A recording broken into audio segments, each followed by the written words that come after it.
हे मॉमीज, कशा आहात तुम्ही? तर आजचा आपला टॉपिक असा आहे की न्यू मॉम्सला माहीत नसतं की सोनोग्राफी कशी करायची, म्हणजे सोनोग्राफी काय असते. तर सोनोग्राफीचं असं आहे ना की तुम्हाला तुमच्या बाळाचा विकास कळतो किंवा तुमच्या बाळामध्ये काही कमी असेल तर डॉक्टर त्या रिपोर्टमध्ये सांगतात आणि तुम्हाला त्यावर उपचार करायचा असतो. तर मॅक्सिमम प्रेग्नेन्सी टेस्ट किंवा सोनोग्राफी किती वेळेस करायची असते हे तुम्हाला सांगण्यासाठी हा आजचा व्हिडिओ आहे.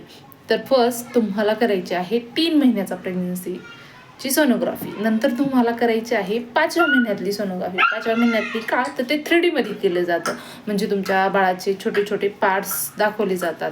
म्हणजे समजा की तुमच्या बाळाला हृदयाचा प्रॉब्लेम आहे तर ते तुम्हाला क्लिअर दिसेल.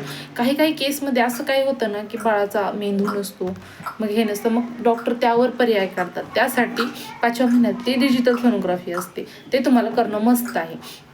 आणि 7व्या महिन्यातली सोनोग्राफी ते करणं, ते नॉर्मल सोनोग्राफी असते. जर तुम्हाला हवं असेल तर तुम्ही 3D करू शकता, पण 5व्या महिन्यातली एक 3D तुमच्याकडे असली पाहिजे.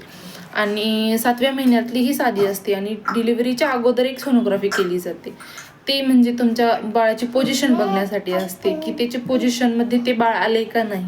त्यासाठी तुम्हाला 3 प्रेग्नन्सी टेस्ट करावे लागतात. आणि 4थी असते ती म्हणजे 9व्या महिन्यात, तुम्ही जेव्हा डिलिव्हरीला जाता त्या टायमिंगची असते. ते डिपेंड ऑन तुमची सिच्युएशन कशी आहे.